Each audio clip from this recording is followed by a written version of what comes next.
that this practice would cease immediately. That the practice of eating horse flesh would be given up. That the shrines of the old gods would be left open for a time and then finally closed.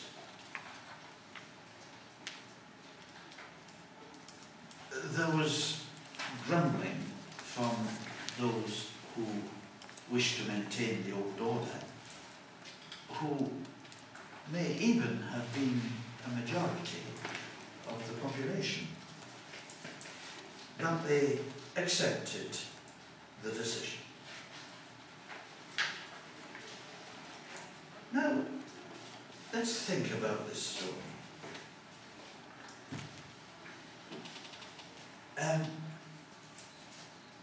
First, why did they accept the decision? In today's world, the obvious solution would have been that those who want to be Christians, let them be Christians, and those who don't want to maintain the old ways, let them maintain the old ways. That's the one thing nobody suggested. That was the very situation that brought the crisis. This was a recipe for civil war. A single community must have a single law. You must do one thing or the other. And in a small community like Iceland, that was particularly the case. You had agreed that we do it this way by arbitration. So, in the end, we've got to accept it. The law for the whole community, and that's what Christianity is. Law and custom. And I think the Icelandic example puts it in a very sharply focused form what happens in Europe as a whole. Christianity in Europe is about law and custom. Law and custom. It's not about faith. You are accepting this as the way the society will work. And you operate within those bounds. It's the natural outcome of this consensual adoption. And of course it's, again, one of the reasons why Europe takes so long to become Christian. Sometimes this process goes backwards. Edwin's son took a very different line, and Northumbria goes back to paganism for a time, and then quite soon afterwards shifts back to Christian faith. What you are altering is the basis on which society works, the social rules.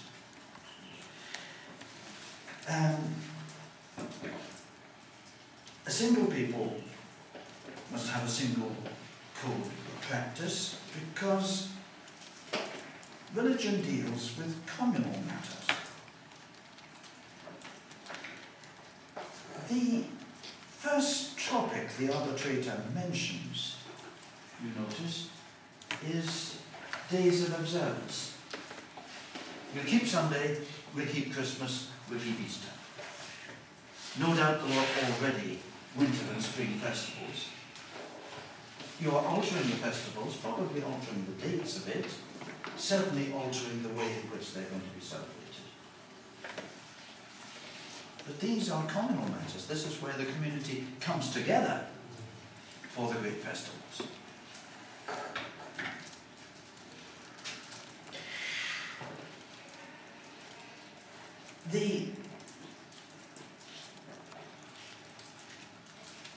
Next thing he mentions is the taboos. It's necessary to adhere to these. If God has forbidden a thing, then it's asking for trouble to fly in the face of that command. And we're accepting that God has forbidden the practice of exposing female children. If you do that, there's an act of faith behind it. The reason you expose female children is population control in a harsh environment. If you're going to get rid of that population control mechanism, you're making yourselves responsible for the extra mouths that may have to be fed. And you're committing an act of faith that God will provide for the extra mouths.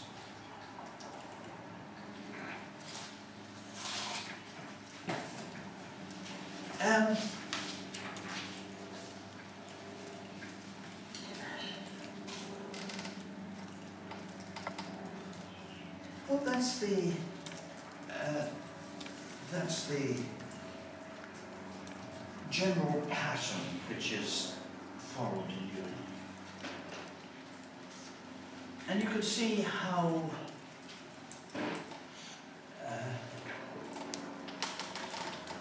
Christianity is again being transposed into a different key as it moves across this cultural frontier, which is also the frontier of the Roman Empire, as it's taking root amongst these peoples. The spiritual force is an important factor.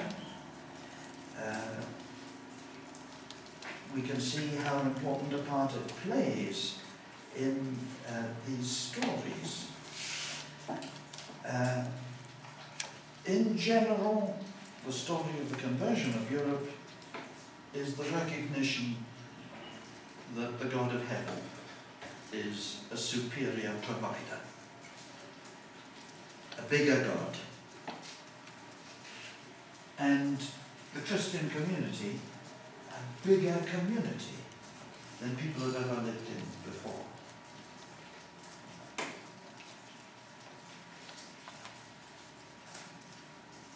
Clovis and his followers find this on the field of battle. The priest in Northumbria is willing to try new resources because the old ones aren't working very well.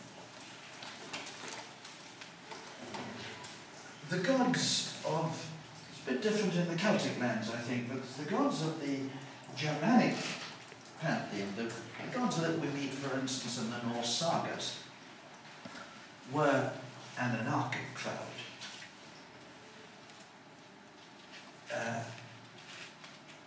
They were temporary themselves. The gods aren't eternal. There will be a twilight of the gods when they will fight each other and exterminate each other. And then the world tree produces a new heaven and a new earth and a new set of gods.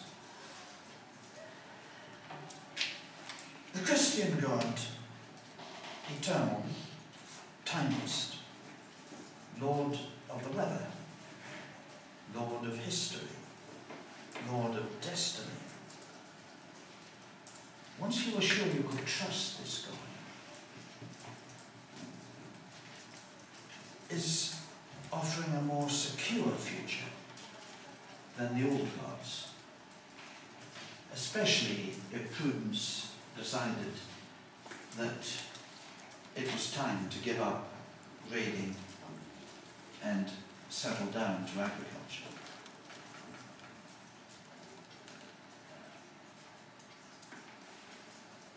the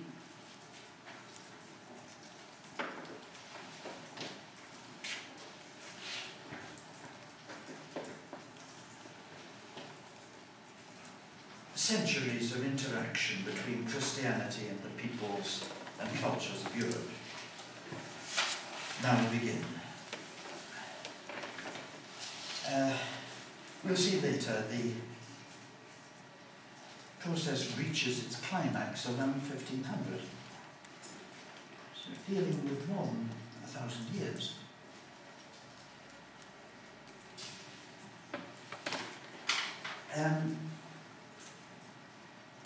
During this period, certain features I think become important.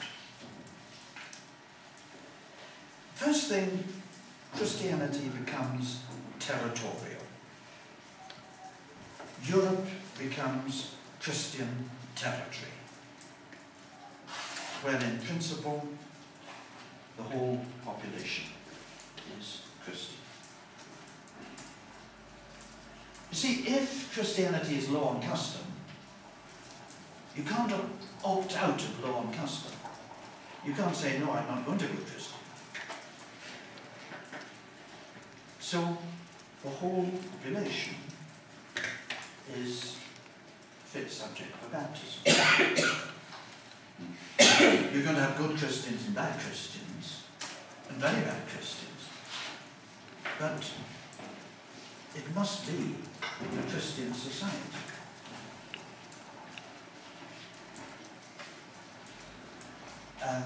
Gradually that develops across the whole of Europe as different communities move in this direction. And eventually you can look over the whole, and yes, all this territory is Christian.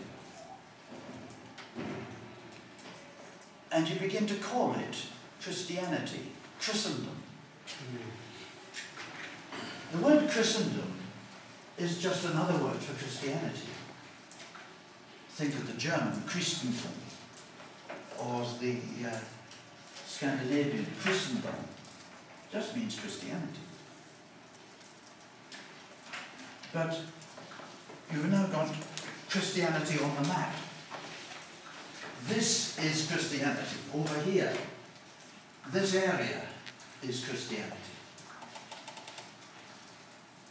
And this becomes very important when you look at the neighbours. Because while this process is going on, Islam has come into being and has moved to take over rule in the whole Middle Eastern area and the North African coast that had once been parts of the Roman Empire. Pressing onto Europe at both ends. At this end, the Muslims in fact move into Spain and right into France, that turned back only on the banks of the Loire in the 5th century, the 7th century.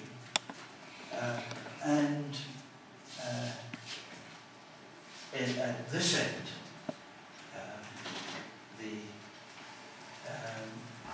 as they press through this area and into the Balkans, with Istanbul, Constantine's new Rome,